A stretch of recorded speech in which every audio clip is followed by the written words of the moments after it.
ഇന്ന് 2 പത്രോസ് 3-ാം അധ്യായത്തിൽ നിന്ന് ഒരു വാക്യം വായിക്കാനായിട്ട് ആഗ്രഹിക്കുകയാണ്. വാഗ്ദത്തത്തെക്കുറിച്ച് തന്നെയാണ്. 2 പത്രോസ് 3-ാം അധ്യായം, 2 Peter chapter 3, അതിൻ്റെ 9-ാമത്തെ വാക്യം, വേഴ്സ് 9. ചിലർ താമസമെന്ന് വിചാരിക്കുന്ന പോലെ കർത്താവ് തൻ്റെ വാഗ്ദത്തം നിവർത്തിപ്പാൻ താമസിക്കുന്നില്ല. ആരും നശിച്ചു പോകാതെ എല്ലാവരും മാനസാന്തരപ്പെടുവാൻ അവൻ ഇച്ഛിച്ച് നിങ്ങളോട് ദീർഘക്ഷമ കാണിക്കുന്നതേ ഉള്ളൂ. വാഗ്ദത്തം നിവർത്തിപ്പാനുള്ള താമസം. കഴിഞ്ഞ ആഴ്ച ദൈവത്തിൻ്റെ ഭാഗത്തു നിന്ന് ദൈവം വാഗ്ദത്തം നിവർത്തിക്കും, അതിന് കഴിവുണ്ട്, അതിന് പ്രാപ്തനാണ്, അവൻ വിശ്വസ്തനാണ് എന്നുള്ളതാണ് നാം ചിന്തിച്ചത്. ഇന്ന് ചിന്തിക്കാനായിട്ട് പോകുന്നത്, മനുഷ്യരായ നമുക്ക് ദൈവത്തിൻ്റെ വാഗ്ദത്തങ്ങൾ അതേപടി വിശ്വസിച്ച് അതിൽ ആശ്രയിക്കാനുള്ള മാനുഷികമായ ചില ബുദ്ധിമുട്ടുകളുണ്ട്. ആ ബുദ്ധിമുട്ടുകൾ എന്തൊക്കെയാണ്, അതിനെ എങ്ങനെ മറികടക്കാമെന്നാണ് പറയാനായിട്ട് ആഗ്രഹിക്കുന്നത്. ദൈവത്തിൻ്റെ ഭാഗം എന്താണെന്നുള്ളത് കഴിഞ്ഞ നമ്മൾ പറഞ്ഞു കഴിഞ്ഞു, ഒരു മാറ്റവുമില്ല. എന്നാൽ ദൈവം വിശ്വസ്തനും കഴിവുള്ളവനുമാണെങ്കിലും ദൈവത്തിൻ്റെ വാഗ്ദത്തം വിശ്വസിച്ച് അതിനുവേണ്ടി കാത്തിരിക്കുവാൻ നമുക്ക് ചില തടസ്സങ്ങളുണ്ട്, മനുഷ്യരായി നമുക്ക്. അതിലെ ഒന്നാമത്തെ തടസ്സത്തെക്കുറിച്ചാണ് ഇന്ന് പറയാൻ പോകുന്നത്. അതെന്താ? ദൈവത്തിൻ്റെ വാഗ്ദത്തങ്ങൾ നിവർത്തിക്കുവാൻ ഉള്ള കാലതാമസം. ഈ താമസം എന്ന് പറയുന്നത് ദൈവത്തിൻ്റെ ഭാഗത്തുള്ള താമസമല്ല, താമസമായി നമുക്ക് തോന്നുന്ന കാര്യങ്ങളാണ്. Apparent delay, something that appears to be delayed. ദൈവത്തിൻ്റെ ഭാഗത്ത് താമസമില്ല, പക്ഷേ മനുഷ്യരായ നമുക്ക് ദൈവം വാഗ്ദത്തം ചെയ്തെങ്കിലും അത് നിവർത്തിക്കാൻ കാലമെടുക്കുന്നല്ലോ, അത് നിവൃത്തിയാകുന്നില്ലല്ലോ, ഇത്രയും കാലമായല്ലോ, ഞാൻ ഇത്രയും നാളും പ്രാർത്ഥിച്ചിട്ട് ഇതുവരെ ഈ വാഗ്ദത്തം നിവൃത്തിയാകുന്നില്ലല്ലോ. താമസം, കാലതാമസം. നാം വായിച്ച വാക്യത്തിൽ കാലതാമസത്തെക്കുറിച്ചാണ് നമ്മൾ വായിച്ചത്. 2 പത്രോസ് 3-ന്റെ 9-ാം വാക്യത്തിൽ കർത്താവ് തൻ്റെ വാഗ്ദത്തം നിവർത്തിപ്പാൻ താമസിക്കുന്നില്ല. പക്ഷെ ചിലർ വിചാരിക്കുന്നത് കർത്താവ് തൻ്റെ വാഗ്ദത്തം താമസിപ്പിക്കുന്നുവെന്നാണ്. ദൈവം വാഗ്ദത്തം ചെയ്തിട്ടുണ്ട്, പക്ഷേ ആ വാഗ്ദത്തം, ഇവിടെ കർത്താവിൻ്റെ വരവിനെക്കുറിച്ചും ഭാവി കാര്യങ്ങളെക്കുറിച്ചുമുള്ള വാഗ്ദത്തമാണ് ഇവിടുത്തെ വിഷയം. ആ വാഗ്ദത്തം ദൈവം നിവർത്തിക്കാൻ താമസിക്കുന്നു. ദൈവം ലേറ്റ് ആകും. പറഞ്ഞതുപോലെ ദൈവം ചെയ്യുന്നില്ല. ഒത്തിരി കാലമായി പറഞ്ഞിട്ട്, പക്ഷേ ദൈവം അതുപോലെ ചെയ്യുന്നില്ല. അത് മനുഷ്യരായി നമുക്ക് ഒരു പ്രയാസമാണ്. അങ്ങനെ അനേക സംഭവങ്ങൾ വേദപുസ്തകത്തിൽ താമസം കൊണ്ട് ഉണ്ടായ ബുദ്ധിമുട്ടുകളെ കുറിച്ച് പല സംഭവങ്ങൾ ഉണ്ട്. ഞാൻ അതിനെക്കുറിച്ച് 1-2 കാര്യങ്ങൾ, ആ താമസത്തെ എങ്ങനെ മറികടക്കാം എന്നുള്ളതിനെ കുറിച്ചാണ് ഇന്ന് പറയാനായിട്ട് ഞാൻ ആഗ്രഹിക്കുന്നത്. അവിടെ അതിൻ്റെ 9-ാം വാക്യത്തിലാണ് താമസത്തിൻ്റെ കാര്യം പറയുന്നത്. അതിൻ്റെ ഒടുവിൽ പറയുന്നത്, ആരും നശിച്ചു പോകാതെ എല്ലാവരും മാനസാന്തരപ്പെടുവാൻ അവൻ ഇച്ഛിച്ച് നിങ്ങളോട് ദീർഘക്ഷമ കാണിക്കുന്നതേ ഉള്ളൂ. അപ്പോൾ അത് താമസമല്ല. പിന്നെന്താ അത്? There is a valid divine reason behind every delay. ദൈവം കാലതാമസം വരുത്തുന്നതിന്, നമുക്ക് മനസ്സിലാകാനാണ് അങ്ങനെ പറയുന്നത്. ദൈവം ഒരു താമസവും വരുത്തുന്നില്ല. ദൈവത്തിൻ്റെ പ്ലാൻ അനുസരിച്ച് ദൈവം ചെയ്യുന്നുണ്ട്. എന്നാൽ നമ്മൾ നോക്കുമ്പോൾ ദൈവം ഇതൊക്കെ താമസിപ്പിക്കുക, പറഞ്ഞ പോലൊന്നും സമയത്ത് ചെയ്യുന്നില്ല. ദൈവം കാലതാമസം വരുത്തുന്നെങ്കിൽ അതിൻ്റെ പിന്നിൽ ദൈവീകമായ ന്യായമായ ചില കാരണങ്ങളുണ്ട്. ചുമ്മാ പറഞ്ഞിട്ട് വെച്ച് താമസിപ്പിക്കല്ല. ഇവിടെ കർത്താവിൻ്റെ വരവിനെക്കുറിച്ച് തന്നെയുള്ള താമസമാണല്ലോ ഇവിടുത്തെ വിഷയം. വാഗ്ദത്തം ചെയ്തത് താമസിപ്പിക്കുകയാണ്. അതിൻ്റെ കാരണം എന്താ ഇവിടെ പറഞ്ഞിരിക്കുന്നത്? ആരും നശിച്ചു പോകാതെ എല്ലാവരും മാനസാന്തരപ്പെടുവാൻ ഇച്ഛിച്ച് നിങ്ങളോട് ദീർഘക്ഷമ കാണിക്കുന്നതേ ഉള്ളൂ. അപ്പോൾ ദൈവത്തിൻ്റെ താമസം ഈക്വൽസ് ദൈവത്തിൻ്റെ ദീർഘക്ഷമ. God's delay equals God's long suffering. ദൈവത്തിൻ്റെ താമസമെന്ന് ഇവിടെ തോന്നുന്നത് വാസ്തവത്തിൽ താമസമല്ല, അമാന്തമല്ല. ദൈവത്തിൻ്റെ ദീർഘക്ഷമയാണ് താമസമായിട്ട് നമുക്ക് തോന്നുന്നത്. അപ്പോൾ നോക്കുക, ദൈവം ഈ കാര്യം, തൻ്റെ വാഗ്ദത്തം നിവർത്തിക്കുവാൻ താമസിക്കുന്നു എന്ന് നമുക്ക് തോന്നുന്നത് വാസ്തവത്തിൽ താമസമല്ല, ദൈവത്തിൻ്റെ ദീർഘക്ഷമ നിമിത്തമാണ് നമുക്ക് അങ്ങനെ തോന്നുന്നത്. അതിൻ്റെ 10, 11 താഴെ അതിൻ്റെ 18 വരെയുള്ള വാക്യങ്ങളിൽ നിങ്ങൾ മുഴുവൻ നമ്മൾ വായിക്കുന്നില്ല. നമ്മൾ വായിച്ചാൽ അവിടെ പറയുന്നത് ഇത് തീർച്ചയായിട്ടും സംഭവിക്കുമെന്നാണ്. താമസമാണ് എന്ന് ചിലർ പറയുന്നുണ്ട്, അങ്ങനെ നമുക്ക് തോന്നുന്നുണ്ട്. പക്ഷെ അത് താമസമല്ല, ദൈവത്തിന്റെ ദീർഘക്ഷമയാണ്. അത് തീർച്ചയായിട്ടും സംഭവിക്കും. 10-ാം വാക്യം പറയാണ്, കർത്താവിന്റെ ദിവസമോ കള്ളനെ പോലെ വരും, ഇന്നിന്ന കാര്യങ്ങൾ സംഭവിക്കും. അതുകൊണ്ട് നിങ്ങൾ എന്ത് ചെയ്യണം? 11-ാം വാക്യത്തിൽ പറയുന്നത്, ദൈവ ദിവസത്തിന്റെ വരവ് കാത്തിരുന്നും ബന്ധപ്പെടുത്തിയും കൊണ്ട് നിങ്ങൾ എത്ര വിശുദ്ധ ജീവനവും ഭക്തിയും ഉള്ളവർ ആയിരിക്കണം. അടുത്ത വാക്യം, പുതിയ ആകാശത്തിനും പുതിയ ഭൂമിക്ക് വേണ്ടി നിങ്ങൾ കാത്തിരിക്കുന്നു.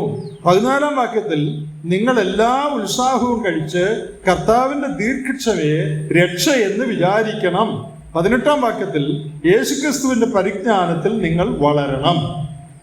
അപ്പോൾ ഇതെല്ലാം കൂടെ ചേർത്ത് ഞാൻ പറയുക. എന്താ അവിടെ പറഞ്ഞിരിക്കുന്നത്? ചിലർ പറയുന്നു കർത്താവിന്റെ വാഗ്ദത്തം നിവർത്തിക്കാൻ താമസിക്കുന്നുവെന്ന്. പത്രോസ് പറയാണ്, അത് താമസമല്ല, അത് ദൈവത്തിന്റെ നല്ല ഗുണമാണ്, ദീർഘക്ഷമയാണ്. അതുകൊണ്ട് അതിനെ ഓർത്ത് നിങ്ങൾ വ്യാകുലപ്പെടാതെ, കർത്താവ് എന്താ താമസിക്കുന്നത്, പറഞ്ഞ പോലെ വരുന്നില്ലല്ലോ എന്നോർത്ത് നിങ്ങൾ മനപ്രയാസപ്പെടാതെ നിങ്ങൾ എന്ത് ചെയ്യണം? അവൻ തീർച്ചയായിട്ടും വരും എന്ന് അറിഞ്ഞ് ഭക്തിയും വിശുദ്ധ ജീവനവും ഉള്ളവരായി നിങ്ങൾ ഇരിക്കണം. നിങ്ങൾ അവന്റെ വരവിന് വേണ്ടി കാത്തിരിക്കണം. കറയും കളങ്കവും ഇല്ലാത്തവരായി ഉത്സാഹത്തോടെ നിങ്ങൾ ഇരിക്കണം. യേശുക്രിസ്തുവിന്റെ പരിജ്ഞാനത്തിൽ നിങ്ങൾ വളരണം. അപ്പോൾ ഈ താമസം എന്നുള്ളത്, that delay is only an apparent delay, that is not real delay. This is actually the long suffering of God. Therefore, don't worry about his delay. You be involved in the things that God has asked you to do. അതാണ് ഇവിടെ പറയുന്നത്.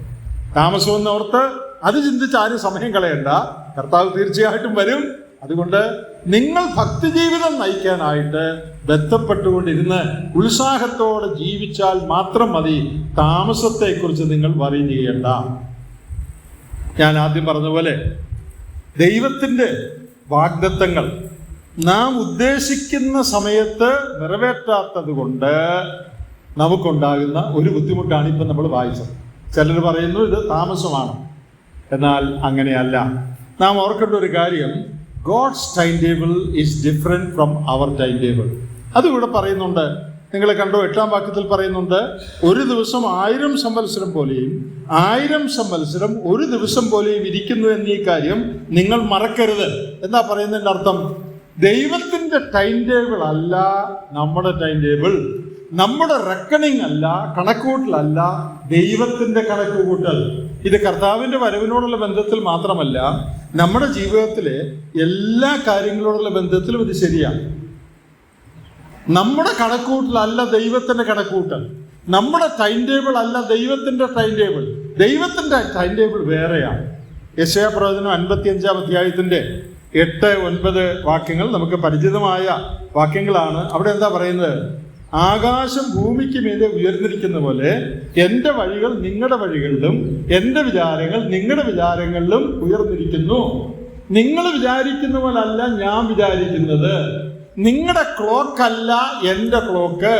നിങ്ങളുടെ time frame അല്ല എൻ്റെ time frame. അപ്പോൾ ദൈവം എപ്പോഴാണ് വാഗ്ദത്തം നിവർത്തിക്കുന്നത്?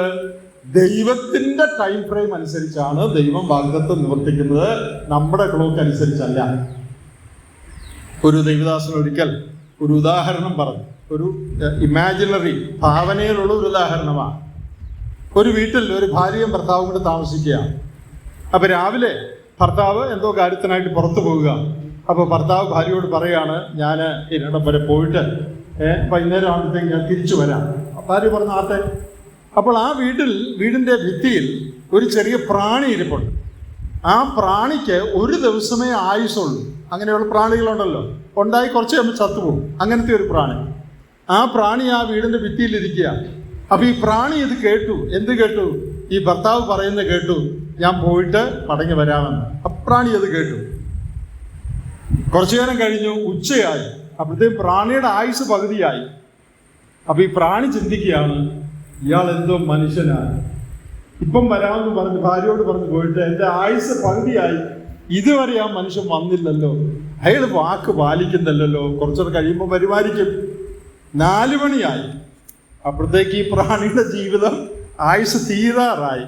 അപ്പോൾ പ്രാണി ചിന്തിക്കുകയാണ്, ഇയാൾ എന്തോ ഒരു മനുഷ്യനാ, ഞാൻ ആയുസിന്റെ ആരംഭം മുതൽ ഇയാൾ പറഞ്ഞത് കേട്ട് വിശ്വസിച്ചിരിക്കുക, ഇപ്പം വരുമെന്ന് വിചാരിച്ച് ഞാൻ ചാകാൻ തുടങ്ങുക, എൻ്റെ ആയുഷ്കാലം മുഴുവനായിട്ട് ഇയാൾ വന്നില്ലല്ലോ. സന്ധ്യയാകാറായി, പ്രാണി ചാകാറായപ്പം പ്രാണി കൺക്ലൂഡ് ചെയ്തു, ഇയാൾ കൊളരുതാത്തൊരു ഭർത്താവാണ്, ഭാര്യ ഇട്ട് ഇയാൾ എങ്ങാണ്ട് പോയിരിക്കുകയാണ്, ഞാനിപ്പോൾ ചാകാൻ തുടങ്ങുക, എൻ്റെ ആയുഷ്കാലത്ത് ഒരിക്കലും ഈ മനുഷ്യൻ വന്നില്ലല്ലോ എന്ന് ആ പ്രാണി സങ്കടപ്പെട്ട് ചത്തുവെന്നാണ് ആ പാവൻ. ആ പാവനയുടെ അർത്ഥം എന്താണെന്ന് എല്ലാവർക്കും മനസ്സിലായല്ലോ അല്ലേ? പ്രാണിയുടെ ടൈം ടേബിൾ അല്ല മനുഷ്യന്റെ ടൈം ടേബിൾ. ആ പ്രാണിയുടെ കണക്കനുസരിച്ച് പ്രാണിക്ക് ഒരു ദിവസമേ ആയുസുള്ളൂ. അതാണ് പ്രാണിയുടെ ആയുസ് ദൈർഘ്യം. പ്രാണിയുടെ ആയുഷ്കാലത്ത് ഭർത്താവ് പറഞ്ഞ വാക്ക് പാലിച്ചില്ല. പക്ഷെ ഭർത്താവ് വല്ല തെറ്റും ചെയ്തില്ല, അയാൾ സന്ധ്യയായപ്പോൾ അയാൾ തിരിച്ചു വന്നതാണ്. നമ്മുടെ ദൈവത്തിന്റെ ടൈം ടേബിൾ തമ്മിലുള്ള വ്യത്യാസമാണ്. ദൈവത്തിന്റെ വഴികളും നമ്മുടെ വഴികളും തമ്മിൽ വളരെ വ്യത്യാസമുണ്ട്.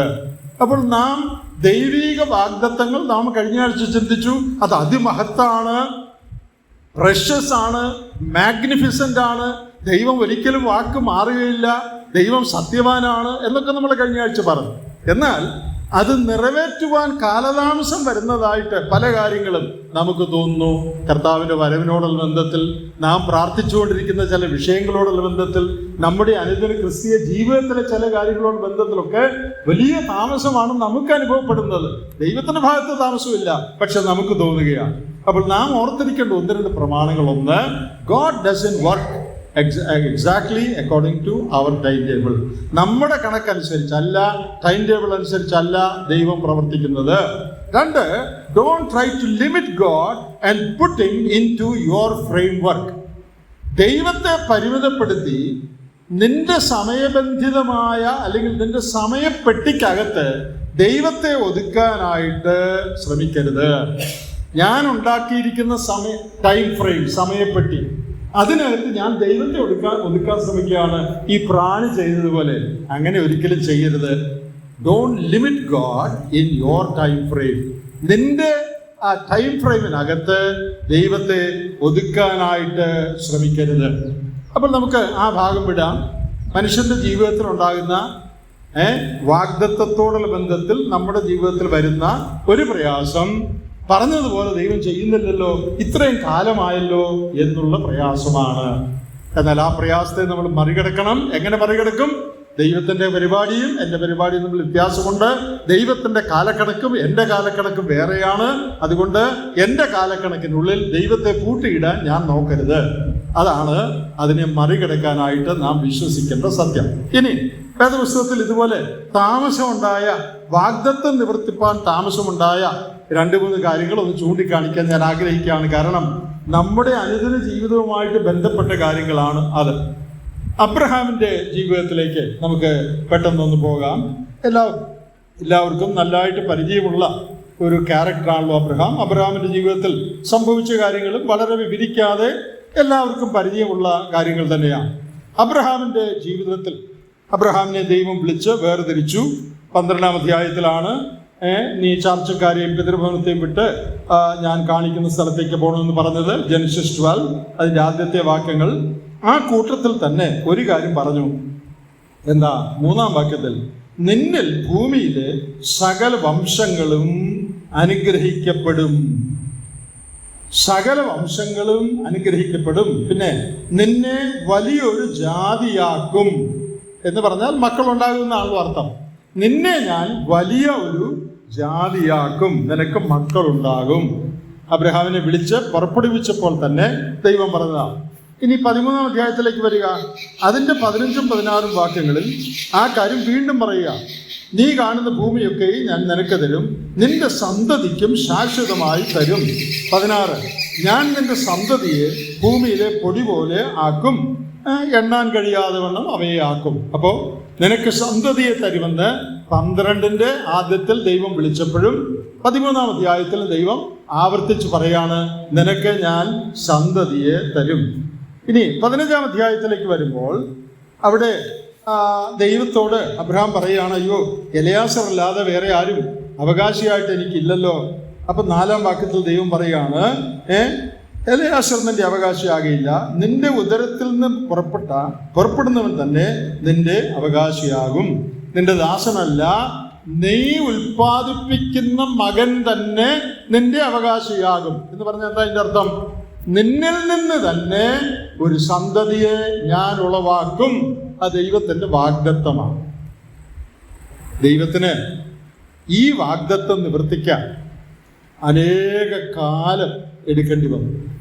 12-ാം അധ്യായത്തിന്റെ 4-ാമത്തെ വാക്യത്തിൽ അബ്രഹാം തന്റെ സ്വന്തം സ്ഥലം വിട്ടപ്പോൾ അവന് 75 വയസ്സായിരുന്നു എന്ന് എഴുതിയിട്ടുണ്ട്, അല്ലെ? 75 വയസ്സായിരുന്നു എന്ന് 12:4 എഴുതിയിട്ടുണ്ട്. അന്നാണ് പറഞ്ഞത് നിനക്ക് സന്തതിയെ തരുമെന്ന്. 75 കഴിഞ്ഞു, 80 കഴിഞ്ഞു, 85 ആയി, ഇതുവരെ സന്തതിയെ കൊടുത്തില്ല. അപ്പൊ ദൈവം വാക്ക് മാറിയില്ലേ? സന്തതിയെ തരാമെന്ന് പറഞ്ഞിട്ട് ഇത്രയും കാലമായിട്ട് ഒരു അനക്കവും ഇല്ല, സന്തതി വരുന്ന ഒരു ലക്ഷണവും ഇല്ല. അതുകൊണ്ടാണ് അബ്രഹാം ചോദിച്ചത്, സന്തതിയെ തരാമെന്നൊക്കെ പറഞ്ഞിട്ട് ഇപ്പൊ എലയാസർ മാത്രമേ ഉള്ളല്ലോ. അപ്പൊ ദൈവം ആവർത്തിച്ച് പറഞ്ഞു, ഞാൻ സന്തതിയെ തരും, നിനക്ക് തന്നെ സന്തതിയെ തരും. 75-ാം വയസ്സിൽ പറഞ്ഞത് 85-ാം വയസ്സായിട്ടും നടന്നില്ല. താമസം ദൈവത്തിന്റെ ഭാഗത്തല്ല, മനുഷ്യന്റെ ഭാഗത്ത് നമ്മൾ നോക്കുമ്പോൾ താമസം. അപ്പൊ 16-ാം അധ്യായത്തിൽ നമ്മൾ വായിക്കുന്നത്, ഈ താമസത്തെ മറികടക്കാൻ സാറയും അബ്രഹാമും കൂടെ ഒരു വിദ്യ പ്രയോഗിച്ചു. ആ വിദ്യ എന്താണെന്ന് എല്ലാവർക്കും അറിയാമല്ലോ, അല്ലേ? കുഞ്ഞുണ്ടാകുമെന്ന് പറഞ്ഞു, പക്ഷെ ഉണ്ടാകുന്നില്ല. ദൈവം വാക്ക് പറഞ്ഞു, പക്ഷെ ആ വാക്ക് ദൈവം നിറവേറ്റുന്നില്ല. പക്ഷെ ഇതെങ്ങനെയാലും നിറവേറ്റണമല്ലോ, അല്ലേ? മകൻ ഉണ്ടാകണ്ടേ, എനിക്ക് അവകാശം വേണ്ടേ? അതിനെന്താ ചെയ്തതെന്ന് എല്ലാവർക്കും അറിയാം. 16-ാം അധ്യായത്തിൽ എൻ്റെ ദാസി ആഗാറിന്റെ അടുത്ത് അവിടുന്ന് ചെന്നാലും അവളിൽ നിന്ന് ഒരു മക്കൾ ലഭിക്കുമെന്ന് പറഞ്ഞു. അതിൻ്റെ 2-ന്റെ ഒടുവിൽ എഴുതിയിരിക്കുന്നത്, അബ്രഹാം സാറായിയുടെ വാക്ക് അനുസരിച്ചു. അബ്രഹാം സാറായിയുടെ വാക്ക് അനുസരിച്ചു. ദൈവത്തിന്റെ വാഗ്ദത്തത്തിൽ താമസം നേരിടുമെന്നു എന്ന് തോന്നിയിട്ട് സാറായിയുടെ വാക്ക് അവൻ അനുസരിച്ചു. അങ്ങനെ അബ്രഹാം കനാൻ ദേശത്ത് പാർത്ത് 10 സംവത്സരം കഴിഞ്ഞപ്പോൾ അബ്രഹാമിന്റെ ഭാര്യയായ സാറായി മിസ്രൈമിദാസിയായ ഹാഗാറിനെ തന്റെ ഭർത്താവായ അബ്രഹാമിന്റെ ഭാര്യയായിട്ട് കൊടുത്തു. അവൾ ഗർഭം ധരിച്ചു, ഒരു മകനെ പ്രസവിച്ചു. അപ്പൊ വയസ്സ് എത്രയായി? ഏകദേശം 86 വയസ്സായി. 16-ാം അധ്യായത്തിന്റെ 16-ാം വാക്യത്തിൽ അതുണ്ട്. ഹാഗർ അബ്രഹാമിന് ഇസ്മായേലിനെ പ്രസവിച്ചപ്പോൾ അബ്രഹാമിന് 86 വയസ്സായിരുന്നു. അപ്പൊ 75-ാം വയസ്സിൽ മകനെ കൊടുക്കുമെന്ന് പറഞ്ഞു. വാഗ്ദത്തം 85 വയസ്സായിട്ട് വാഗ്ദത്തം നിറവേറ്റുന്നില്ല. ഇനിയിപ്പം നമ്മൾ വല്ലതും ചെയ്താലേ പറ്റൂ. ദൈവം വാഗ്ദത്തം ചെയ്തെന്ന് പറഞ്ഞിരുന്നിട്ട് കാര്യമില്ല. നമ്മുടെ ജീവിതത്തിൽ അങ്ങനെയല്ലേ? വേദപുസ്തകത്തിൽ പറഞ്ഞിട്ടുണ്ടെന്നൊക്കെ പറഞ്ഞിരുന്ന വല്ല കാര്യമുണ്ടോ? ചെയ്യേണ്ട കാര്യം നമ്മൾ ചെയ്യണം, അല്ലേ? അല്ലാതെ ദൈവം ചെയ്തോളൂ എന്നൊക്കെ പറഞ്ഞിരുന്നിട്ട് വല്ല കാര്യമുണ്ടോ? നമ്മുടെ ജീവിതത്തിലും പലപ്പോഴും ഇങ്ങനെയുള്ള ചിന്തകൾ നമുക്ക് വരാം. നമ്മളെ അബ്രഹാമിനെ സാറേയും വളരെ കുറ്റപ്പെടുത്തും, അല്ലേ? അവർ വളരെ തെറ്റാ ചെയ്തെന്നൊക്കെ നമ്മൾ പറയും. പക്ഷേ നമ്മളും അത് തന്നെയല്ല അനുദിന ജീവിതത്തിൽ ചെയ്യുന്നത്. നമ്മളും കാത്തിരുന്നിട്ട് നാം ഉദ്ദേശിക്കുന്ന സമയത്ത് കാര്യങ്ങൾ സാധിക്കാതിരിക്കുമ്പോൾ നാം ഷോർട്ട് കട്ട് എടുക്കും. ഇവിടെ അബ്രഹാമും സാറയും ഒരു ഷോർട്ട് കട്ട് എടുത്താണ് നമ്മൾ കണ്ടത്. അങ്ങനെ 86-ാമത്തെ വയസ്സിൽ ഒരു മകൻ ഉണ്ടായി. പറഞ്ഞ് 10-11 വർഷം കഴിഞ്ഞപ്പോൾ ഒരു മകൻ ഉണ്ടായി. നാം ഇവിടെ കാണുന്നത് Abraham deviates from God's perfect plan. ദൈവത്തിന്റെ പൂർണ്ണമായ പദ്ധതി, വാഗ്ദത്തത്തിന്റെ പദ്ധതിയിൽ നിന്ന് അബ്രഹാം വ്യതിചലിക്കുകയാണ്. എന്തിനാ വ്യതിചലിച്ചത്? ഈ വാഗ്ദത്തം നിവർത്തിക്കാനായിട്ട് ദൈവത്തെ ഒന്ന് സഹായിക്കാം. എന്താ ഇവിടെ അബ്രഹാം ചെയ്യുന്നത്? He is trying to make things easier for God to fulfil his promise. ദൈവത്തിന്റെ മകനുണ്ടാകുമെന്നുള്ള വാഗ്ദത്തം നിറവേറ്റുന്നതിന് ദൈവത്തെ ഒന്ന് സഹായിക്കാൻ ഒരു മാർഗം അബ്രഹാം സാരയുടെ കണ്ടുപിടിച്ചു. ഇപ്പം മകൻ ഉണ്ടായി. അപ്പൊ ദൈവത്തിന് സഹായമായല്ലോ. ഉണ്ടാകുമെന്ന് പറഞ്ഞത് ഇപ്പൊ ഇതാണ്ട് ഞങ്ങളുടെ പരിശ്രമം കൊണ്ട് ഞങ്ങൾ ഉണ്ടാക്കിയിരിക്കുകയാണ്. നാം ഓർക്കേണ്ട ഒരു കാര്യം, God doesn't need your help to fulfill his promise. ദൈവത്തിൻ്റെ വാഗ്ദത്തം നിറവേറ്റുന്നതിന് ദൈവത്തിന് നമ്മുടെ ആരുടെയും സഹായം ആവശ്യമില്ല.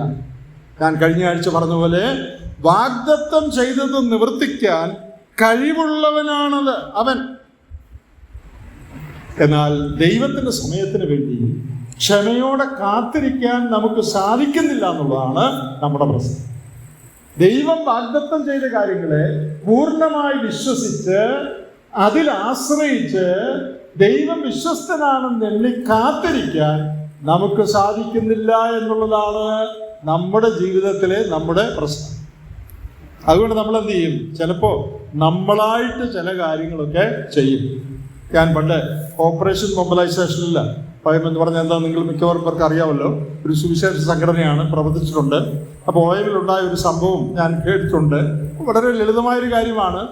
ഈ OIM-ലെ നിയമം അനുസരിച്ച് ആരും കയ്യിൽ കാശ് വെക്കാൻ പാടില്ല.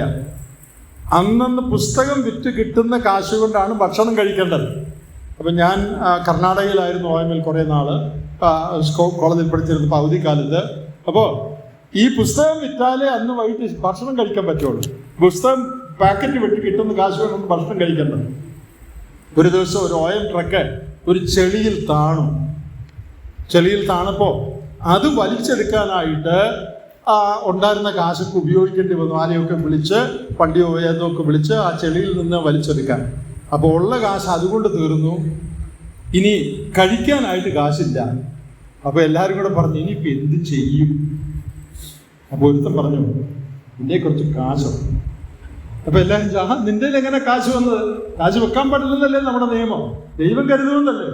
അവൻ പറഞ്ഞു ദൈവം കരുതുമെന്നുള്ളതൊക്കെ ശരിയാ, പക്ഷേ ഇൻ കേസ് ഗോഡ് ഫെയിൽസ്, ദൈവം കരുതാതിരുന്നാൽ അതിനുള്ള പ്രൊവിഷൻ ഞാൻ കരുതിയിട്ടുണ്ട്.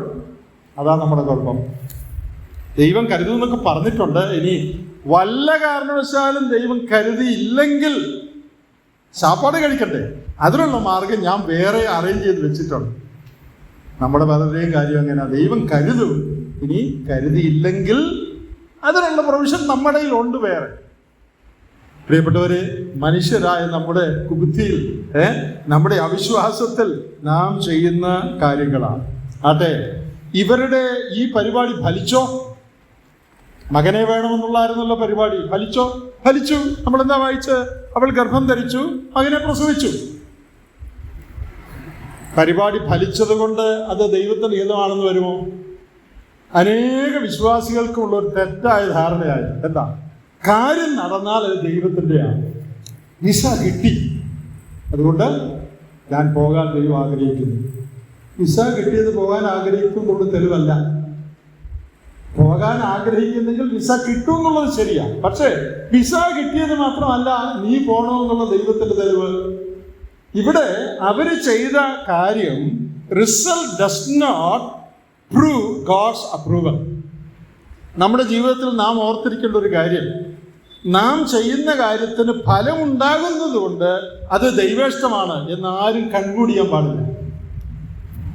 ഞാൻ ഇന്റർവ്യൂവിന് പോയി, ഏതായാലും ജയിച്ചു, അപ്പോൾ ഇത് എന്നെ സംബന്ധിച്ച് ദൈവേഷ്ടമാണ്. നിർബന്ധമില്ല, ദൈവത്തിൻ്റെ ഇഷ്ടം അല്ലാതെ ഇന്റർവ്യൂ ജയിച്ചെന്ന് വരാം. അപ്പോൾ ദൈവത്തിൻ്റെ പ്രമാണങ്ങൾ അനുസരിച്ച് ജീവിക്കുന്ന ഒരുവന് ഇന്റർവ്യൂ ജയിച്ചു, വിസ കിട്ടിയാൽ അത് ദൈവേഷ്ടമായിരിക്കും.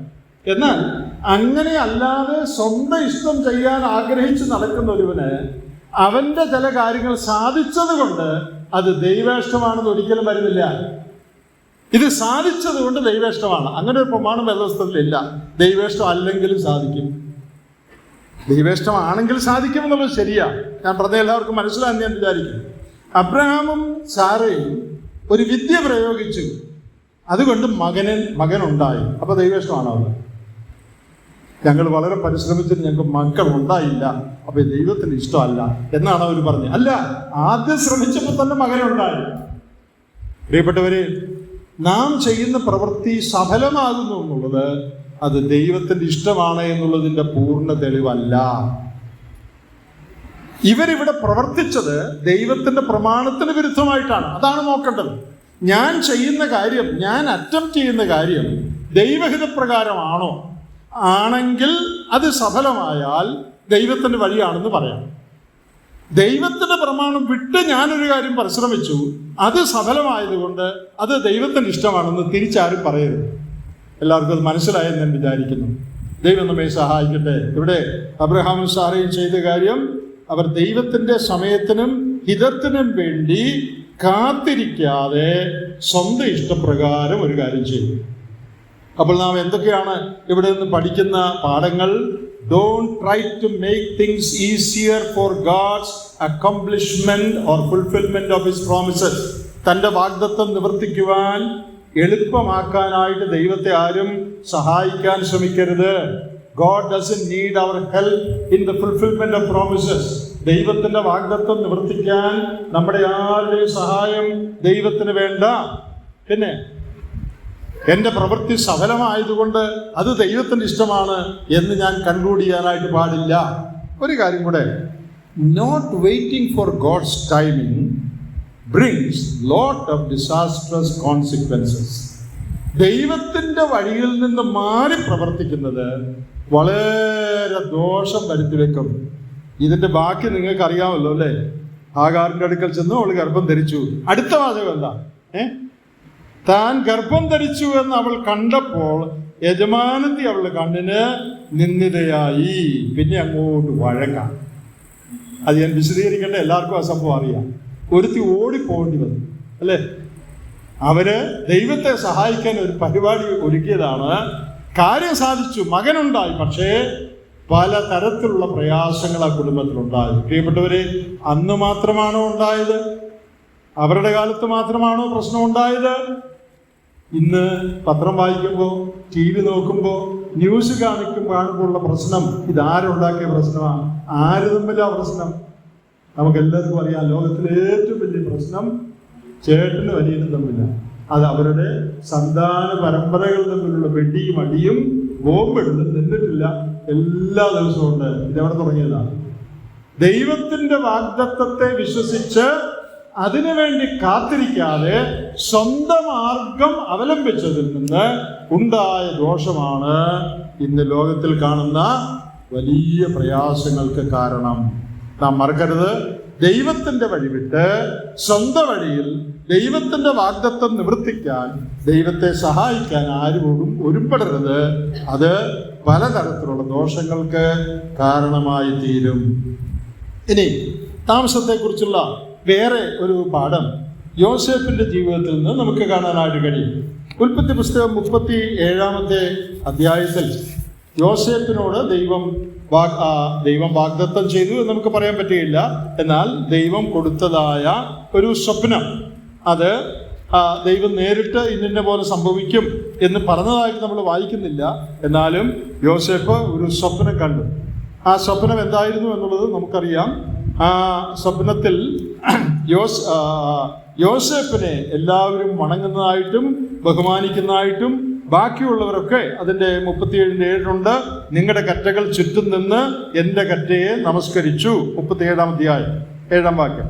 അതിൻ്റെ 9-ാം വാക്യത്തിനൊടുവിൽ സൂര്യനും ചന്ദ്രനും 11 നക്ഷത്രങ്ങളും എന്നെ നമസ്കരിച്ചു എന്ന് പറഞ്ഞു. അവിടെ യോസേഫിന് പ്രമുഖമായ ഒരു സ്ഥാനം കിട്ടുമെന്നുള്ള ഒരു ദർശനം, സ്വപ്നം ദൈവം യോസേഫിന് കൊടുക്കുക. ഈ ദർശനം, അതിനെ നമ്മുടെ ഈ പഠനത്തോട് ബന്ധത്തിൽ നമുക്ക് വാഗ്ദത്വം എന്ന് വിളിക്കാം. വാഗ്ദത്വം എന്നോട് പറഞ്ഞിട്ടില്ല, എന്നാൽ ആ ദർശനം കൊടുത്ത് ദൈവം ഒരു വാഗ്ദത്വം കൊടുത്താൽ നമുക്ക് ചിന്തിക്കാം. ഈ വാഗ്ദത്വം കിട്ടിയപ്പോൾ യോസേഫിന് വയസ്സെത്ര? 17 വയസ്സാണ്. ഈ വാഗ്ദത്വം നിറവേറ്റുന്നത് 43-44 അധ്യായങ്ങളിലാണ്. 43-44 അധ്യായങ്ങളിലാണ്. ഈ 17-ാം വയസ്സ് മുതൽ 44-ാം അധ്യായം വരെയുള്ള കാലക്കണക്ക് നിങ്ങൾ കൂട്ടുനോക്കിയാൽ 22 വർഷമാണ്. അതിന് ചില കണക്കുണ്ട്, അത് പറയാനായിട്ട്. 22 വർഷമാണ് വാഗ്ദത്തം ചെയ്തതും അല്ലെങ്കിൽ ദർശനം കണ്ടതും ദർശനം നിറവേറിയതുമായ കാലക്കണക്ക്. 22 years. Dream and its fulfillment took 22 long years. നമുക്കറിയാം, 17-ാം വയസ്സിലാണ് ഈ സ്വപ്നം കാണുന്നത്. 41-ന്റെ 46-ലുണ്ട്. ഫറവോന്റെ മുമ്പാകെ അവൻ നിൽക്കുമ്പോൾ അവന് 30 വയസ്സായിരുന്നു എന്ന് അവിടെ നമ്മൾ വായിക്കുന്നുണ്ട്. പിന്നെ അത് കഴിഞ്ഞ് അതിൻ്റെ 41-46 നോക്കുക. യോസേഫ് മിസ്രയീം രാജാവായി ഫറവോന്റെ മുമ്പാകെ നിൽക്കുള്ള അവന് 30 വയസ്സായിരുന്നു.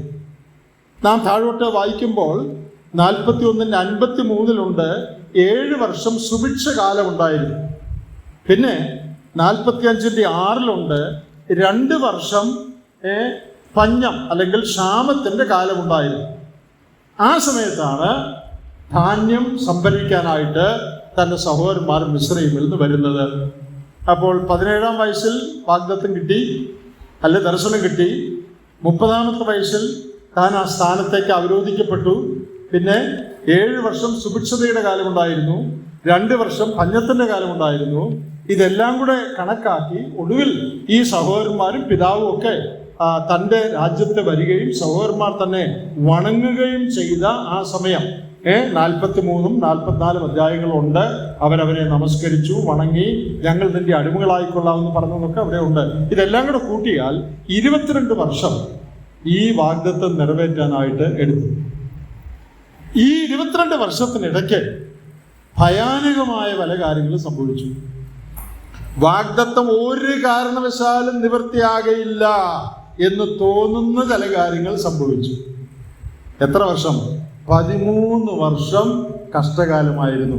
ആ 13 വർഷം എന്ന് പറയുന്നത് യോസേഫിനെ തെറ്റിദ്ധരിച്ച് അവനെ വിറ്റ് കളഞ്ഞു. പോത്തിഫറിന്റെ ഭാര്യ അവനെതിരെ കുറ്റം ചുമത്തി. അങ്ങനെ 13 വർഷക്കാലം അവൻ തടവറയിലും ബുദ്ധിമുട്ടിലും ആയിരുന്നു. ദൈവത്തിന്റെ വാഗ്ദത്തം എവിടെ?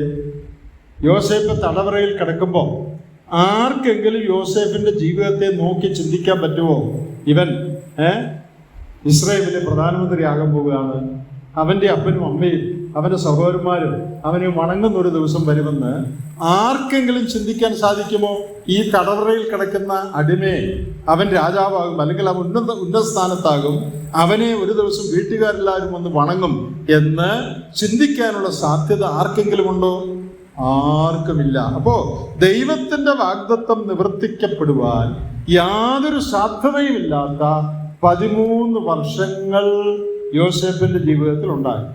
105-ാം സങ്കീർത്തനത്തിന്റെ 18-ാം വാക്യത്തിൽ 105:18 യഹോവയുടെ വചനം നിവൃത്തിയാകുകയും അവന്റെ അരുളപ്പാടിനാൽ അവന് ശോധന വരികയും ചെയ്യുവോളം അവർ അവന്റെ കാലുകളെ വിലങ്ങുകൊണ്ട് ബന്ധിക്കുകയും അവൻ ഇരുമ്പ് ചങ്ങലയിൽ കൊടുങ്ങുകയും ചെയ്തു എന്ന് എഴുതിയിട്ടുണ്ട്. ലിവിംഗ് ബൈബിളിൽ ആ വാക്യം തർജ്ജമ ചെയ്തിരിക്കുന്നത് until the time came to fulfill his dreams the Lord tested Joseph's character. ശോധന വന്നു എന്ന് മലയാളത്തിലുണ്ട്. അപ്പോൾ ദൈവത്തിന്റെ വാഗ്ദത്തം നിറവേറും വരെ ഈ 13 വർഷം ദൈവം യോസേഫിന്റെ സ്വഭാവം ടെസ്റ്റ് ചെയ്യുകയായിരുന്നു, ശോധന ചെയ്യുകയായിരുന്നു. ഒരാൾ പറഞ്ഞിട്ടുണ്ട്, there is a king in each one of us. It will take some time of testing for it to come out. നമ്മിൽ എല്ലാവരിലും ഒരു മഹാനുണ്ട്. പക്ഷെ മഹാൻ വെളിയിൽ വരണമെങ്കിൽ വളരെ ശോധനയിൽ കൂടെ കടന്നു പോകണം. യോസേഫ് എന്ന ഈ അടിമ ബാലന്റെ ഉള്ളിൽ ഒരു മഹാനുണ്ട്. എന്നാൽ ആ മഹാനായി വെളിയിൽ വരണമെങ്കിൽ വളരെ പരിശോധനയിൽ കൂടെ കടന്നു പോകണം. അപ്പോ 13 നീണ്ട വർഷക്കാലം അവൻ പരിശോധനയിലൂടെ കടന്നുപോയി. അങ്ങനെ ആകെ 22 വർഷം കഴിഞ്ഞാണ് ആ വാഗ്ദത്തം, അവനെ മറ്റുള്ളവർ വണങ്ങുമെന്നുള്ള വാഗ്ദത്തം നിറവേറിയത്. പ്രിയപ്പെട്ടവരെ, നമുക്ക് ഇവിടുന്ന് പഠിക്കാൻ അനേക പാഠങ്ങളുണ്ട്. ദൈവം ഒരു കാര്യം വാഗ്ദത്തം ചെയ്തു എന്നുള്ളത് കൊണ്ട് അത് ഉടനെ നിറവേറണമെന്നില്ല. വാഗ്ദത്തത്തിന്റെ നിവൃത്തിക്ക് വേണ്ടി അനേക കാര്യങ്ങൾ ദൈവത്തിന്റെ കാര്യപരിപാടിയിൽ ദൈവത്തിന് ചെയ്യാനുണ്ട്. God doesn't explain to us all that he does. We are expected to trust him and walk by faith. ദൈവം ചെയ്യുന്ന എല്ലാ പ്രവൃത്തികളുടെയും വിശദീകരണം ദൈവം നമുക്ക് തരുന്നില്ല. എന്തുകൊണ്ടാണ് യോസേഫിനെ അങ്ങനെ ഇട്ട് ദൈവം വിശദീകരിച്ചില്ല? അല്ലേ? പോത്തിഫറിന്റെ ഭാര്യ എന്തിനാ ഇല്ലാത്ത പറഞ്ഞുണ്ടാക്കിയത്? അവിടെ ഒരു വിശദീകരണവും ഇല്ല. അവനെ എന്തിനാ തുറുങ്കിൽ അടച്ചത്? ഒരു വിശദീകരണവും ഇല്ല. പക്ഷേ വിശദീകരണമില്ലെങ്കിലും ദൈവത്തെയും അവന്റെ വാഗ്ദത്തത്തെയും വിശ്വസിച്ച് യോസേഫ് മുമ്പോട്ട് പോകണമെന്ന് ദൈവം അവനെ കുറിച്ച് ആഗ്രഹിച്ചു. പ്രിയപ്പെട്ടവരെ, യോസേഫ് അങ്ങനെ മുമ്പോട്ട് പോയി. തക്ക സമയത്ത് വാഗ്ദത്തം നിവർത്തിയായി. അപ്പോൾ നാം ഇതിൻ്റെ ചരിത്രം പഠിക്കുമ്പോൾ മിസ്രൈമിൽ ക്ഷാമം ഉണ്ടാകുന്ന കാലത്ത് മിസ്രൈമിനെ രക്ഷിക്കാനായിട്ട് ഒരാളെ ദൈവത്തിന് വേണമായിരുന്നു. വിശ്വസ്തനായ മിടുക്കനായ ഒരാൾ. ആ ആളെ ദൈവം യോസേപ്പിൽ കണ്ടെത്തി. അതിന് പറ്റിയ ക്ഷാമകാലത്താണ് യോസേപ്പിനെ ആ സ്ഥാനത്തേക്ക് ആക്കിയത്. യോസേപ്പിനെ 13 വർഷം മുമ്പ് നേരത്തെ ആക്കിയാൽ അത് സാധിക്കുകയില്ല. 8 വർഷം മുമ്പ് ആക്കിയാൽ അത് സാധിക്കുകയില്ല. ദൈവത്തിന്റെ പരിപാടി നടക്കണമെങ്കിൽ മിസ്രൈമിൽ ധാന്യമില്ലാതെ വരുന്ന പഞ്ഞത്തിന്റെ കാലത്ത് വേണം ഇങ്ങനെ ഒരു ഭരണാധികാരി വരാൻ. അപ്പൊ ദൈവത്തിന്റെ ടൈം ടേബിളിൽ ആ ഭരണാധികാരി വരേണ്ടത് ക്ഷാമകാലത്താണ്. ആ ക്ഷാമകാലത്താണ് ദൈവം യോസേപ്പിനെ ഉയർപ്പിച്ച് ആ സ്ഥാനത്ത് കൊണ്ടെത്തിയത്. അതിന് മുമ്പോ പിൻപോ യോസേപ്പിനെ അവിടെ ആക്കിയാൽ ദൈവത്തിന്റെ കാര്യപരിപാടി നിറവേറുകയില്ല. പ്രിയപ്പെട്ടവരെ, ഇതിനകത്ത് വേറൊരു വലിയ കാര്യപരിപാടി കൂടി ഉണ്ട്. അതെന്താണെന്നറിയാമോ? യോസേപ്പ് ആ സമയത്ത് മിസ്രൈമിൽ അധികാരിയായിട്ട് വരികയും കനാനിൽ നിന്ന് യാക്കോബും അവന്റെ സന്തതികളും അവിടെ വരികയും ചെയ്യണമെന്നുള്ളത് ദൈവത്തിന്റെ പരിപാടിയായിരുന്നു. മാത്രമല്ല, കനാനിൽ നിന്ന് തന്റെ സഹോദരന്മാർ വന്ന് ധാന്യം കൈക്കൊണ്ട് തിരിച്ചുപോയി കനാന്യർ, അതായത് ഇസ്രായേൽ മക്കൾ നശിച്ചു പോകാതിരിക്കണം എന്നുള്ളത് ദൈവത്തിന്റെ കാര്യപരിപാടിയായിരുന്നു. എന്താ ഇസ്രായേൽ മക്കൾ നശിച്ചു പോയാലുള്ള കുഴപ്പം? ഇസ്രായേൽ മക്കൾ നശിക്കാൻ പറ്റിയല്ല. കാരണം മശിഹ ജനിക്കേണ്ടത് ഇസ്രായേലിനാണ്. മശിഹ ജനിക്കേണ്ടത് ഇസ്രായേലിനായതുകൊണ്ട് ക്ഷാമകാലത്ത് ഇസ്രായേലിനെ പോറ്റാനായിട്ടൊരു മാർഗം വേണം.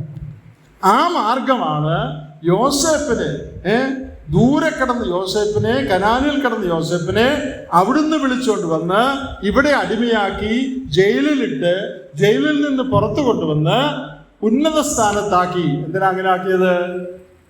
ക്ഷാമകാലത്ത് കനാന്യർ ക്ഷേമത്തോടിരിക്കണം. ഇസ്രായേൽ ജാതി ക്ഷാമത്തിൽ മുടിഞ്ഞു പോകാൻ പാടില്ല. ഇസ്രായേൽ ജാതി മുടിഞ്ഞു പോയാൽ എന്ത് പറ്റും? ഇസ്രായേൽ ജാതി മുടിഞ്ഞു പോയാൽ മശിഹ ജനിക്കയില്ല. അപ്പോൾ നമ്മുടെ രക്ഷയ്ക്ക് വേണ്ടി മശിഹ ജനിക്കണമെങ്കിൽ ക്ഷാമത്തിൽ ഇസ്രായേൽ മുടിഞ്ഞു പോകാതിരിക്കണം. ഇസ്രായേൽ മുടിഞ്ഞു പോകാതിരിക്കണമെങ്കിൽ ക്ഷാമകാലത്ത് ഭക്ഷണം കൊടുക്കുന്ന ഒരാൾ വേണം. ക്ഷാമകാലത്ത് ഭക്ഷണം കൊടുക്കുന്ന ഒരാൾ വേണമെങ്കിൽ ഇസ്രായേലിനോട് കനിവുള്ള ഒരാളായിരിക്കണം. അങ്ങനെയാണ് ആ കറക്റ്റ് ടൈം ടേബിളിൽ, ടൈം ലൈനിൽ ദൈവം യോസേപ്പിനെ ആ സ്ഥാനത്ത് ആക്കിയത്. കുറച്ച് മുമ്പേ ആക്കിയാലും പറ്റുകയില്ല, അത് കഴിഞ്ഞ് ആക്കിയാലും പറ്റുകയില്ല. ദൈവത്തിന്റെ കാര്യപരിപാടി എത്രയോ അത്ഭുതകരമാണല്ലേ. ദൈവം തന്റെ വാഗ്ദത്തം നിവർത്തിപ്പാൻ താമസിക്കുന്നില്ല. താമസിക്കുന്നത് നമുക്ക് തോന്നുക. യോസേപ്പിനെ കുറിച്ച് ഈ പരിപാടിയെ കൊണ്ട് നമുക്ക് ആർക്കെങ്കിലും അറിയാമായിരുന്നു? യോസേപ്പിന് അറിയാമായിരുന്നു, തന്റെ ആളുകൾക്ക് അറിയാമായിരുന്നു, അറിഞ്ഞുകൂടാ. എന്നാൽ ദൈവത്തിന്റെ നിത്യമായ കാര്യപരിപാടിയിൽ ദൈവം യോസേപ്പിനെ കുടുംബത്തെ മാത്രമല്ല ഒരർത്ഥത്തിൽ നമ്മളെയും കരുതി, മശിഹ വഴി നമ്മെയും ദൈവം കരുതിയാണ് ഇതെല്ലാം ചെയ്തത്. അതുകൊണ്ട് നമുക്കിവിടെ അവസാനിപ്പിക്കാം. ചിലർ വിചാരിക്കുന്ന പോലെ ദൈവത്തിന്റെ വാഗ്ദത്തം നിവർത്തിക്കുവാൻ അവൻ താമസിക്കുന്നില്ല. അവന്റെ ഉദ്ദേശങ്ങൾക്കനുസരിച്ച് അവൻ കാര്യങ്ങൾ നീട്ടുന്നു എന്ന് മാത്രമേ ഉള്ളൂ. നമ്മുടെ ചുമതല എന്താ? അതുകൊണ്ട് നമ്മുടെ ചുമതല ദൈവത്തെ അവിശ്വസിക്കാതെ, സ്വന്തം മാർഗം എടുക്കാതെ, ദൈവത്തിന്റെ പരമാധികാരത്തിന് കീഴ്പ്പെട്ട് ദൈവത്തെ വിശ്വസിച്ച് നമ്മുടെ മരുഭൂ പ്രയാണം നമുക്ക് കഴിക്കാം. ദൈവത്തിന്റെ ആത്മാവ് നമ്മെ സഹായിക്കട്ടെ. വിചിത്രമായ നിലയിൽ, നമ്മൾ ആരും വിചാരിക്കാത്ത നിലയിൽ സർവജ്ഞാനിയായ ദൈവം ലോകത്തിലെ സകല കാര്യങ്ങളെയും ക്രമീകരിച്ചുകൊണ്ടിരിക്കുകയാണ്. അതിൻ്റെ ഒരു ഭാഗമാണ് നമ്മളും. ആ ക്രമീകരണത്തിൽ തക്ക സമയത്ത് ആ കാര്യങ്ങളെല്ലാം നന്നായി ദൈവം ചെയ്തുകൊള്ളുമെന്ന് വിശ്വസിച്ച് അവനിൽ ശരണപ്പെട്ട് അവനെ നമുക്ക് സേവിക്കാം. ദൈവം നമ്മെ സഹായിക്കട്ടെ. തിരുക്കരം തന്നിൽ ഇരിക്കുമ ചെങ്കോൽ, തിരുക്കരം തന്നിൽ ഇരിക്കുമ ചെങ്കോൽ, ഭരിച്ചിടുന്ന അഖിലവും വിചിത്രമാം വിധത്തിൽ, ഭരിച്ചിടുന്ന അഖിലവും വിചിത്രമാം വിധത്തിൽ, ദിനമനുമംഗളം ദേവാദിദേവാ, ദിനമനുമംഗളം ദേവാദിദേവാ.